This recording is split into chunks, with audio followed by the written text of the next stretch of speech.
வணக்கம். Alvin Holmes வழங்கும் ஒரு அற்புதமான புதிய லேஅவுட் இது, புதிய வீட்டுமனை. இந்த பிளாட் எங்கே இருக்குன்னு பார்த்தீங்கன்னா, ஆவடியிலேருந்து பூந்தமல்லி போகிற வழியில் பருத்திப்பட்டு ஜங்ஷன் கரெக்டாக அந்த பஸ் ரோட்டில் கரெக்டாக 2வது கிலோமீட்டரில் கண்ணம்பாளையத்தில் தான் இந்த அற்புதமான லேஅவுட் அமைஞ்சிருக்கு.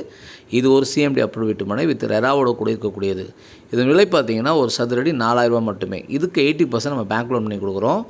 உடனே வீடு கட்டிட்டு குடி வரலாம். இன்வெஸ்ட்மெண்ட்டுக்கும் ஏற்ற இடம். நம்ம சைட் பார்த்திங்கன்னா ஃபுல்லாக காம்பவுண்ட் வால் போட்டிருக்கோம். நம்ம சைட்டை சுற்றிலும் வீடுங்க இருக்கும். நம்ம சைட் வந்து ஊருக்குள்ளே தான் இருக்குது, சரிங்களா. பக்கத்தில் பார்த்திங்கன்னா மகரிஷி வித்யாமந்திர் ஸ்கூல் இருக்குது, வேளாமல் ஸ்கூல் இருக்குது. நம்ம சைட்டு பக்கத்தில் வெரி நியர்பை வந்து பார்த்திங்கன்னா எஸ்ஏ இன்ஜினியரிங் காலேஜ் இருக்குது. அதே மாதிரி எஸ்ஏ பாலிடெக்னிக் இருக்குது, மகாலட்சுமி உமன்ஸ் காலேஜ் இருக்குது, வேளாமல் ஸ்கூல்ஸ் இருக்குது. ஸோ ஸ்கூல்ஸ் காலேஜஸ் நிறைந்த, எல்லா வசதியும் நிறைந்த, போக்குவரத்து நிறைந்த, உடனடியாக வீடு கட்டக்கூடிய ஒரு அற்புதமான லேஅவுட்டை தான் நீங்கள் பார்த்துட்ருக்கீங்க. மொத்தமே 34 பிளாட்டு தான். அதில் ஆல்ரெடி 8 பிளாட்டுக்கு மேலே புக்கிங் ஆகிடுச்சு. இன்னும் பேலன்ஸ் பிளாட் தான் இருக்குது. வாங்க வந்து பாருங்கள். நன்றி, வணக்கம்.